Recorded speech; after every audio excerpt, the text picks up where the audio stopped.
C'est parti. Et voilà. Bah, écoutez, bonsoir à toutes et tous. Alors, je vous cache pas que je ne vous vois pas, si bien que ça. J'ai 3 écrans devant moi, mais entre la présentation et puis les notes, je ne vous vois pas, mais j'espère qu'on va passer en tout cas une bonne soirée ensemble. Hem Donc j'ai une présentation d'1 heure environ, y compris vos questions sur des mots-clés que vous avez dû lire dans le descriptif. On va y parler, d'incubateur, puisque je suis le responsable d'un incubateur. On va évidemment parler donc de projets, de gestion de projet et puis d'innovation, et également un petit peu de technologie, puisque l'incubateur que je gère est en relation avec le CERN, qui est un centre de recherche, international. Alors pour me présenter et pour savoir un petit peu qui vous avez, derrière le micro, donc je suis Frédéric Sauzet, donc génie mécanique, de 1997, et j'ai récemment terminé un master en innovation au CNAM en 2019, que je vous recommande d'ailleurs, en formation continue.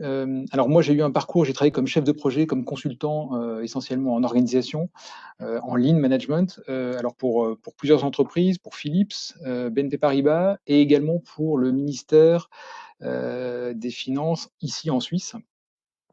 Et depuis, presque 3 ans, je suis donc le responsable d'un incubateur de projets technologiques, en France, donc dans le Pays de Gex, qui est une région donc située entre Genève et Annecy, en fait.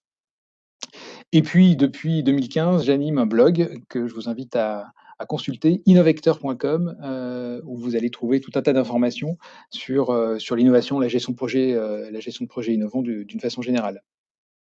Alors j'imagine que vous avez une idée de ce que c'est qu'un incubateur. Euh, Certains parlent d'incubateur, d'autres d'accélérateur. En tout cas, il y a plusieurs termes euh, pour ce type de structure. Il y en a de plus en plus en France.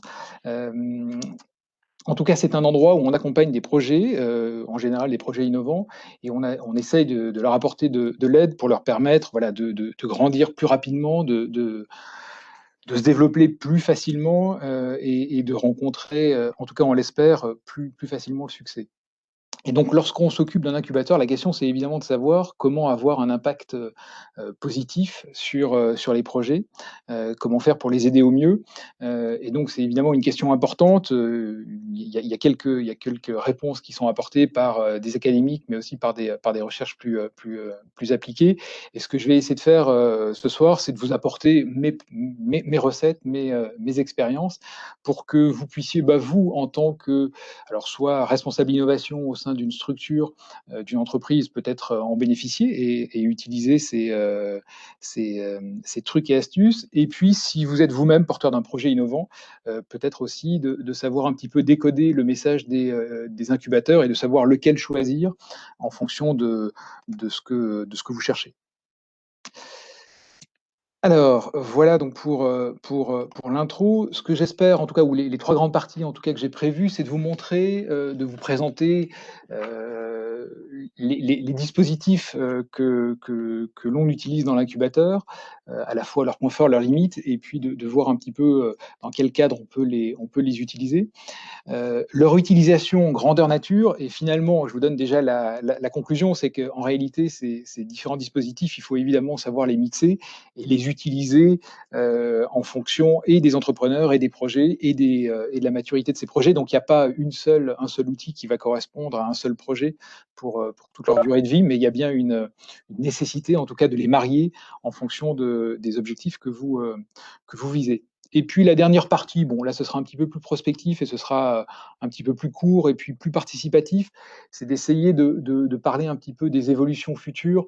Alors pas tant des incubateurs, mais plus des projets innovants, de l'innovation en général, puisqu'aujourd'hui on en parle beaucoup, mais si on essaye de se projeter, qu'est-ce qui va peut-être rester, qu'est-ce qui va se développer, et donc c'est ce que j'aimerais, voilà, que l'on aborde un petit peu pour terminer la présentation. Voilà, donc ce que j'espère, en tout cas, hein, je vous l'ai dit, vous